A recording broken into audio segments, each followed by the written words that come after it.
Prontinho, estamos gravando. Bom dia.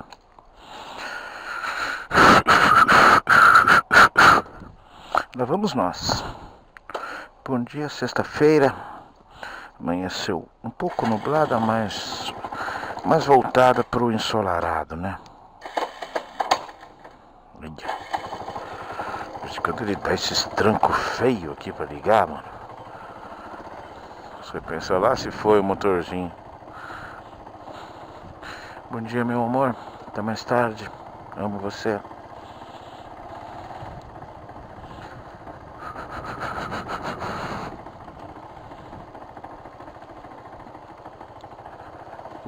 O outro amor tá lá, entregue na escola, de boas hoje. Ficou bem, ficou sossegado. Ficou tranquilo.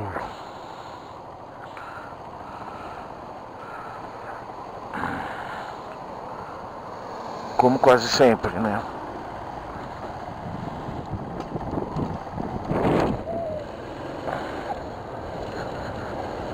Precisava dar um jeito de passar no centro para fazer umas coisas. Duas coisas urgentes. Trocar a capa desse banco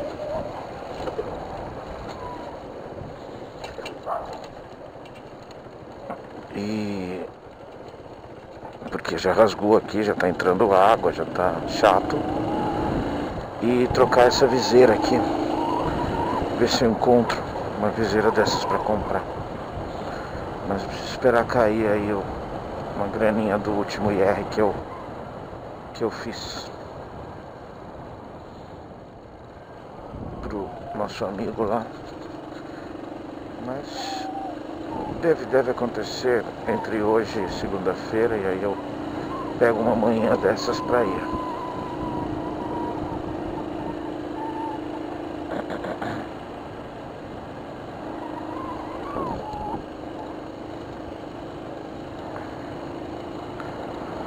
Hoje é sexta-feira.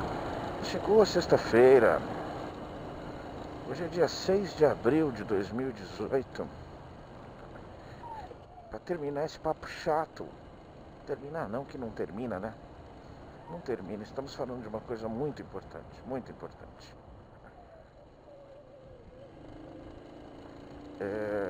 Juiz, o super-herói Sérgio Moro expediu ontem à tarde um mandado de prisão, dando condições específicas ao ex-presidente da República, Luiz da Silva, a se entregar em Curitiba até hoje às 17 horas. As redes sociais viraram uma merda, que só existe isso agora, mas enfim, não podemos ignorar o efeito disso, não podemos ignorar o impacto, não só nacional, mas internacional, dessa situação atípica que estamos vivendo. E vamos deixar muito claro uma coisa, tá? A quem acha que eu estou defendendo algum sem vergonha, a quem acha ou possa pensar que eu tenho corrupto de estimação. Nada disso. Nenhum juiz vaidoso, nenhuma mídia, nenhum ultraconservador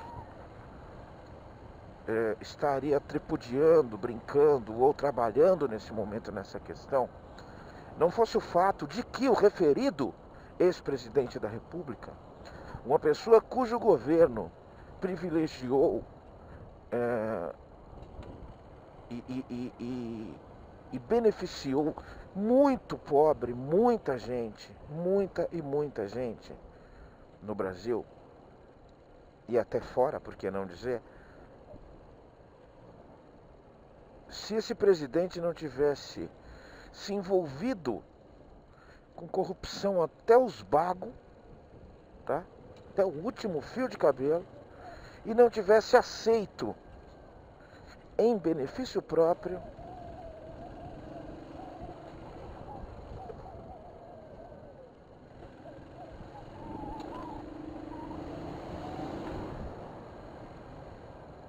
agrados desses mesmos corruptos que ele protegeu, que ele facilitou, que ele intermediou, tá?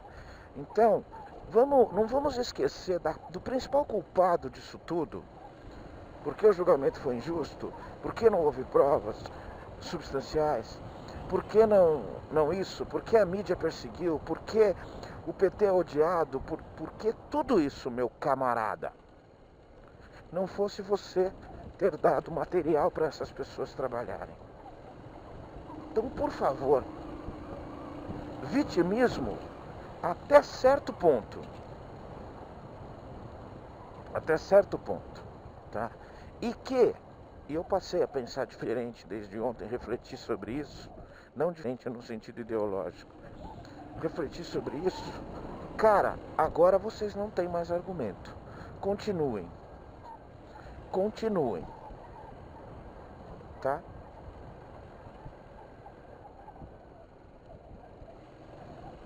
Não parem. Não deixem isso acabar. Não estanquem essa brincadeira. Viu, seu Jucá? É obrigação de vocês seguirem trabalhando e fazendo. Politizado ou não, eu não vou mais discutir isso. Todas as pessoas do mundo são politizadas.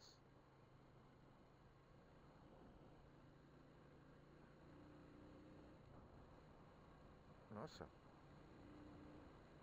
Raposo travada? Eu acho que é só a entrada da Politécnica. Eu acho.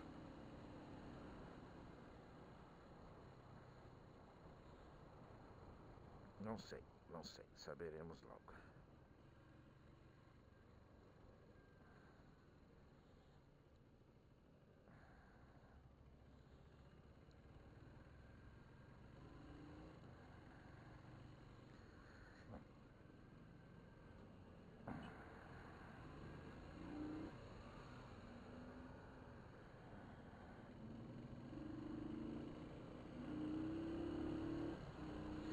Acho que deu uma maior segurada aqui na Politécnica.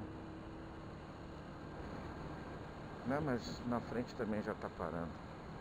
Eu tava vendo lá nos jornais. Enfim, tá?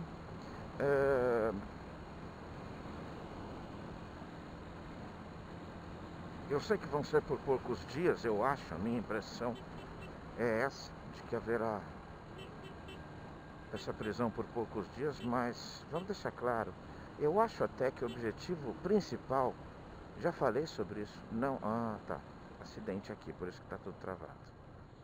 O objetivo principal não é essa questão da prisão em si, isso aí é um agrado aos haters, né? Um novo termo hoje em dia. Nossa, cara, foi feio o negócio aqui. Esse cara capotou o carro. Não, alguém porrou ele. Ixi. Feio, hein?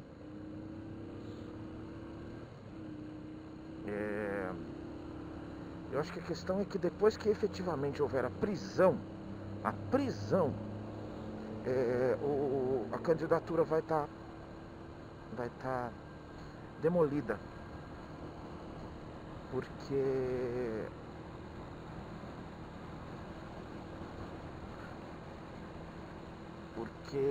você se trata não só de um condenado em segunda instância, como alguém que já cumpriu parte da pena. Então isso significa muito para a campanha.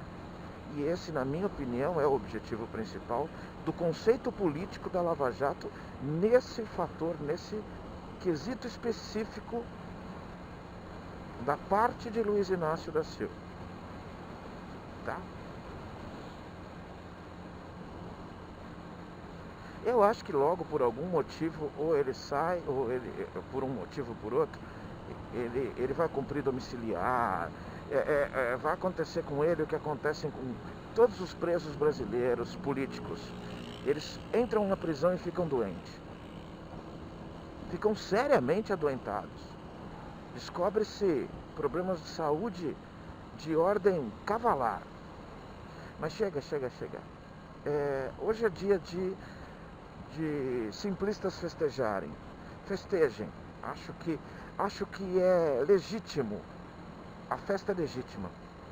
Houve motivo para que isso acontecesse, sem dúvida alguma. Eu só lamento o simplismo, mas não há uma enorme injustiça no conceito ético em tudo isso, tá? Não, o HRV.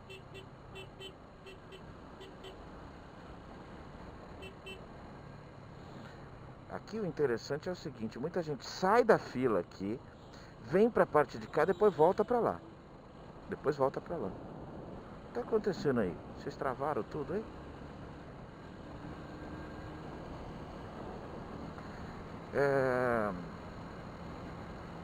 Ontem eu dei uma atualizada, fui dormir tarde pra caramba. Dei uma atualizada nas atividades do YouTube, né? Em tudo, né? Compilei vídeo, mandei o vídeo daqui do meu diário profissional, do meu diário, né? Efetivo, oficial, né? Não profissional. Não tem nada profissional aqui, ainda bem, né? Tirar foto desse carrinho aqui, ó. Toyota Paseo. Tenho histórias com isso, um dia eu conto. Subaru ali que acabou de passar, na esquerda. Hoje é o dia dos carros velhos. Os carros museus novos, né? E aí atualizei vários. Uns 3 Cauê Moura, um PC Siqueira. Só um minuto.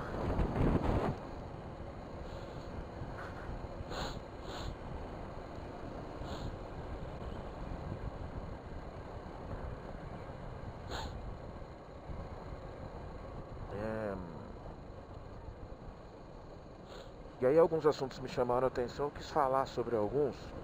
Um que o Cauê Moura passou e outro que o Nerdologia passou.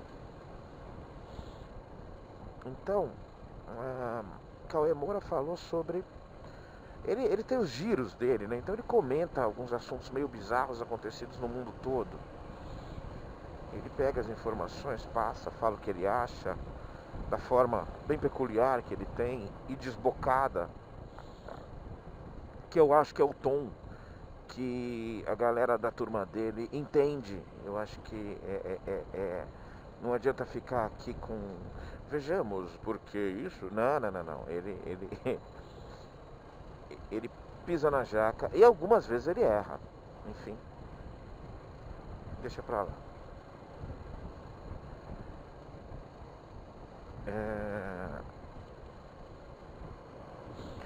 E aí ele fala sobre uma escola no interior, não lembro se é no interior de São Paulo, acho que não, que teve uma iniciativa legal de dar aos alunos um diário de Anne Frank em quadrinhos.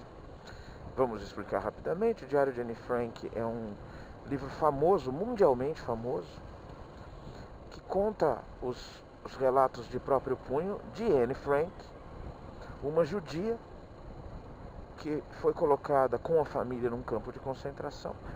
E ela narra um período específico onde eles ficaram prisioneiros e ela foi morta na câmara de gás, junto com a família, junto com todos. E, enfim,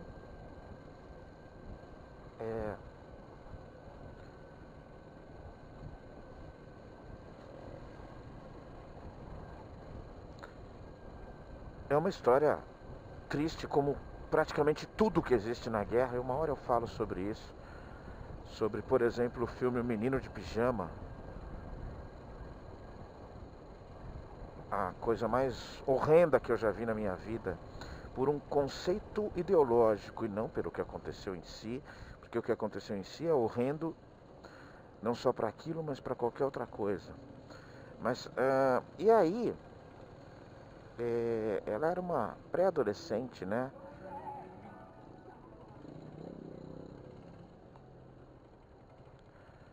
E ela narra o que ela sente, o que acontece. Vai um pouquinho pra frente, sobe. Um pouquinho só. Nossa. Nossa, mano.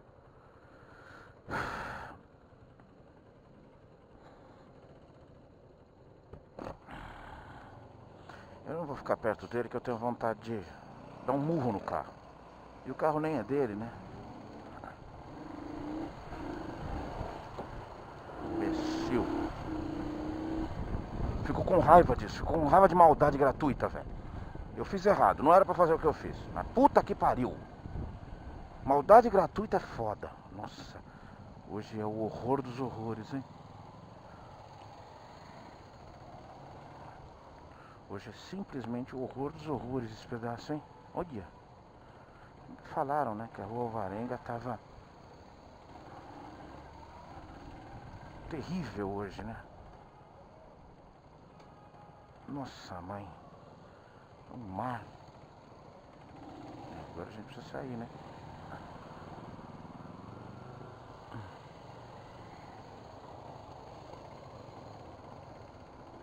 Precisa sair para poder deixar as pessoas, as outras vias andarem, né? Enfim, o Diário de Anne Frank é um filme, é um livro que virou filme, que virou série, que virou um monte de coisa, virou quadrinhos também. E é uma bela de uma lição, é um relato humano, real, não é uma novela, não é embora tenham romantizado muito dessa questão do Diário de Anne Frank, eu acho que eu também vou pra cá, pra esquerda, viu? Também vou. Não tá dando não. Ai, ai, ai.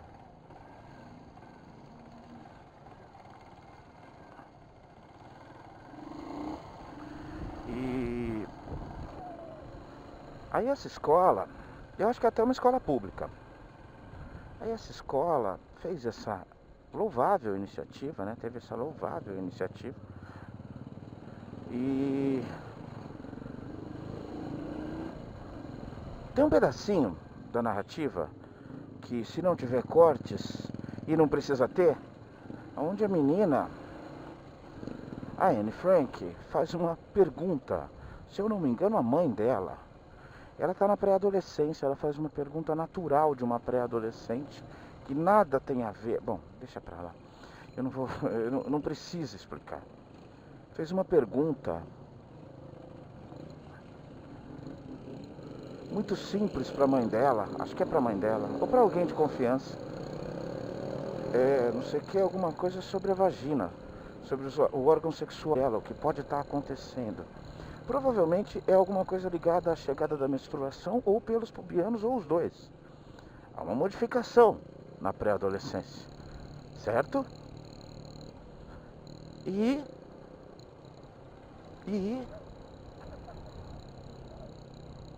não é que alguns pais olharam isso e se sentiram envergonhados, ultrajados, enfim, e se movimentaram para que a escola retirasse o livro de circulação, o quadrinho de circulação da escola. Sabe por quê? É assim, é porque tinha a palavra vagina, né? Vagina realmente é uma palavra que é muito usada na pornografia. Oh, que vagina deliciosa, oh yes. É isso, tá? É isso.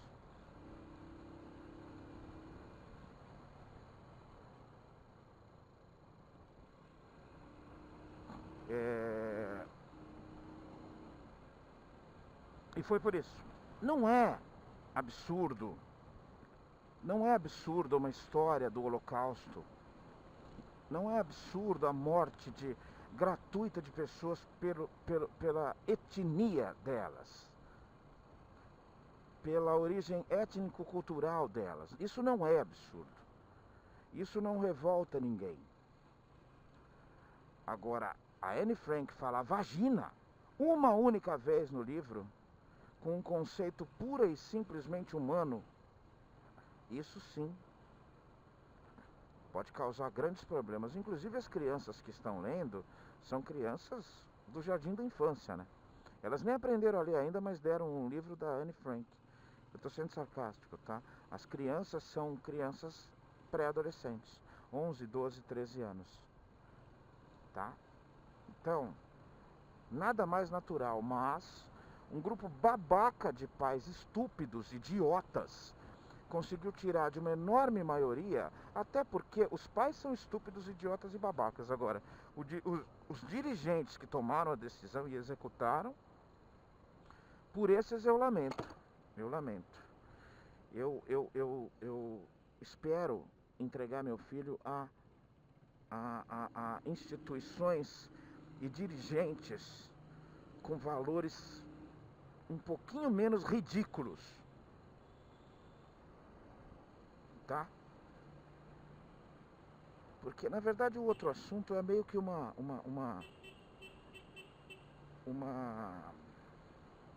continuação disso, não no sentido da babaquice.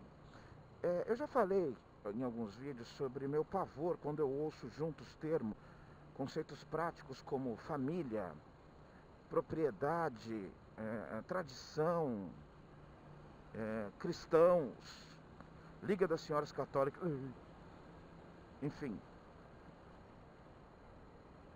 Não é um termo sozinho. Um termo sozinho normalmente não causa tanto dano ou qualquer dano. Mas a união de um cristão com família, de um movimento família brasileira, ou qualquer outra coisa assim, sempre me dá... Porque eu vejo que esses babacas, cretinos, são capazes de fazer no nosso dia a dia em relação a qualquer coisa. E aí no Nerdologia, num dos Nerdologias que eu estava vendo ontem, vou tentar explicar rapidamente.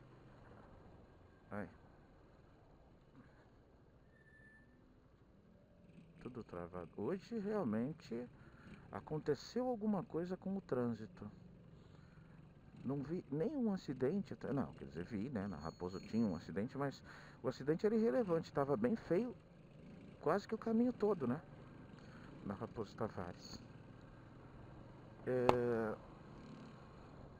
Nerdologia estava falando sobre um novo game, que na verdade é patrocinador, né, eles estão aproveitando o patrocínio da empresa, né, promotora do game. Vai lá, fi. Pra falar um pouco de história, isso é legal. Não tem nada de errado com isso. Eu não lembro o nome do game, mas o game é uma história, se baseia, está numa base de uma seita político-religiosa, fundamentalista,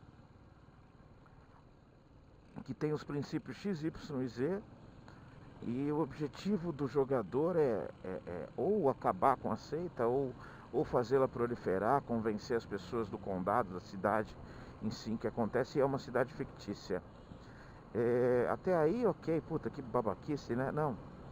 Eles pegam a base do game e contam que, primeiro, ele se baseia em alguns fatores concretos acontecidos na história, envolvendo essas facções, essas comunidades, essas seitas, esses movimentos ao longo da história. E aí eles aproveitam para contar várias coisas. E aí hoje você já tem levantamentos estatísticos, principalmente nos Estados Unidos, e é bom pegar os Estados Unidos nesses conceitos comportamentais, para você ter uma base de mundo mesmo, Nós não estamos olha essa fuca, mano.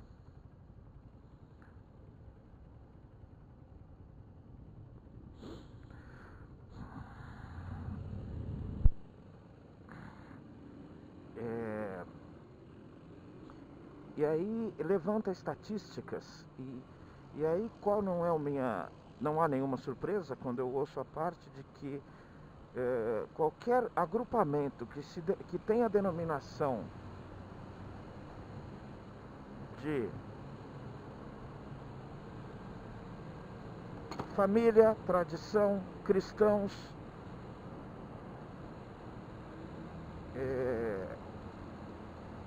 enfim, e afins, é muito mais comum os executores de atentados específicos movidos por essas seitas terem essas denominações, esses objetivos. Então, quando eu falo, é porque realmente começa com uma questão muito direita moderada, de, não, eu quero os valores do passado. Começa assim, é assim que começa. Para o fundamentalismo aparecer, ele começa devagarzinho, brando e tranquilo. Cuidado, cuidado. E aí é o lado mais obscuro do conceito de fanatismo religioso.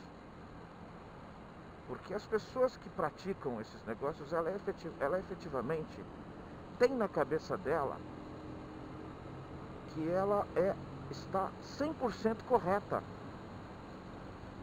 Ela acredita completamente naquilo e até por conta disso, ela é capaz daquelas barbaridades. Antes daquilo, ela não tinha não trazia nenhum traço específico. Hoje com redes sociais você já pode detectar um pouquinho, não muito. Eu conheço pessoas brandas e calmas que colocam cada coisa na rede social que você olha e fala, minha nossa, não é possível que eu tomei cerveja e dei tantos abraços nessa pessoa. Né? Então não é à toa quando eu brinco disso, que não é mais uma brincadeira há bastante tempo, de que eu tenho um estremecimento quando eu ouço essas expressões de conceito direita conservadora fundamentalista. Essa coisa de recuperação dos valores da família. Eu não entendi porque vocês pararam, mas, enfim, respeito. Tá bom? Falar sobre o Menino de Pijama é um livro-filme que... Rapidinho tentar contar isso. Minha mulher leu o livro e ficou impressionada e falou pra mim, só muitos anos atrás, falou pra mim sobre o livro. E depois, quando saiu o filme, eu não lembro se eu comprei o DVD pirata, não sei se eu aluguei, se eu peguei emprestado, eu não sei, mas eu sei que colocamos para assistir lá e eu fiquei revoltadíssimo. A básica história aí, eu sei que o termo é meio bobo atualmente, mas enfim, né? Eu vou dar o spoiler completo, né? Um menino da alta hierarquia, filho de uma família de alta patente no nazismo, inclusive o pai é comandante de um campo de concentração próximo à casa onde ele mora. Ele faz amizade com uma criança do outro lado do cercado, né? Bom, vamos dizer assim. O campo de concentração fica próximo. E o menino faz amizade com um menino judeu que está lá preso. E eles abrem um laço de amizade, coisa que criança consegue fazer em alguns minutos, se tornam amigos e o menino começa a ir todo dia lá. Ele leva... É um menino de 9 anos, 8, 9 anos, é um garotinho, os dois, né? Ele começa a levar um lanche pro menino, uma fruta. Enfim, aí um dia essa amizade, eles ficam brincando, cada um do seu lado da cerca do campo de concentração. Um dia, naturalmente, vem, por que você não vem aqui? Eu não posso, porque eles bolam um jeito dele entrar. E o menino, prisioneiro, consegue um pijama para ele entrar no campo de concentração e poder ficar com ele, brincar com ele. O menino também não tem irmãos. O menino rico, né? O nazista, né? O menino não é nazista, né? O menino é só um menino, os dois. E o outro não é judeu, ele é só um menino. Enfim. E ele...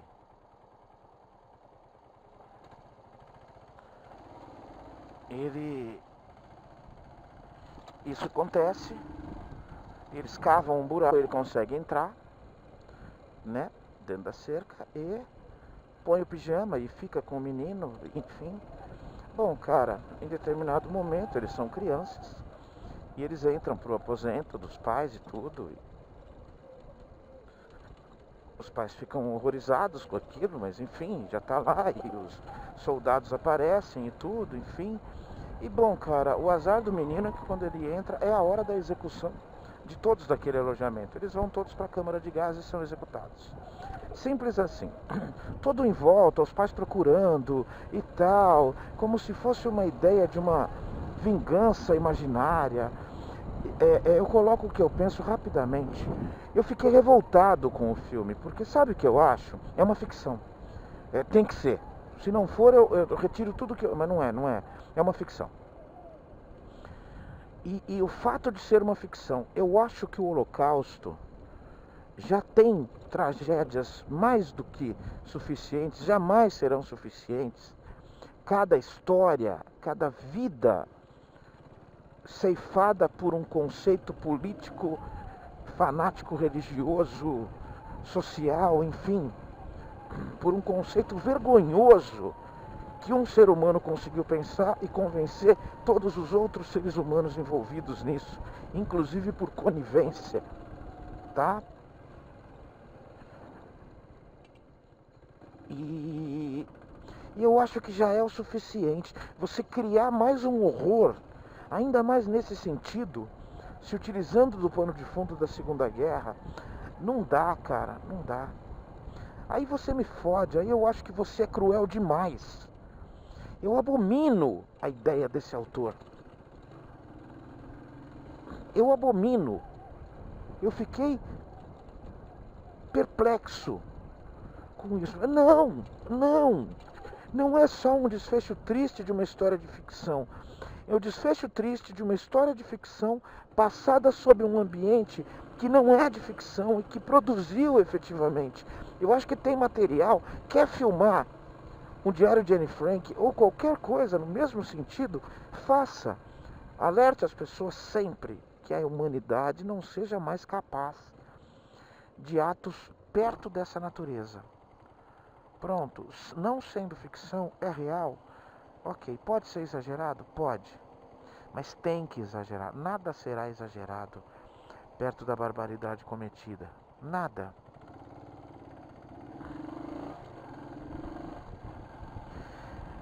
Então, foi isso que me deu. Imediatamente. Além da tristeza em si, a história em si. Os pais, é uma coisa meio querendo punir os pais, né? Eles são nazistas. Não, cara, a punição foi para a criança. Para as crianças. Elas são criancinhas adoráveis no filme, adoráveis.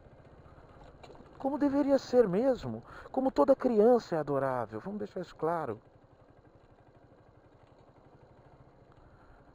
É necessário que se entenda isso. Eu não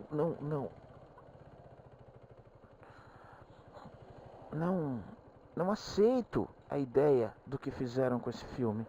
Uma ficção cruel, horrorosa, aterrorizante, num ambiente que na realidade foi aterrorizante. Não façam isso, não inventem uma história a mais de horror, nesse horror que foi praticado de verdade.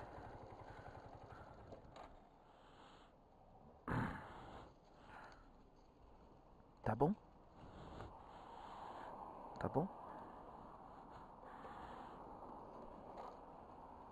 É isso, gente. Chegamos, sexta-feira. Jogar fora aqui os lembretes de assunto, né?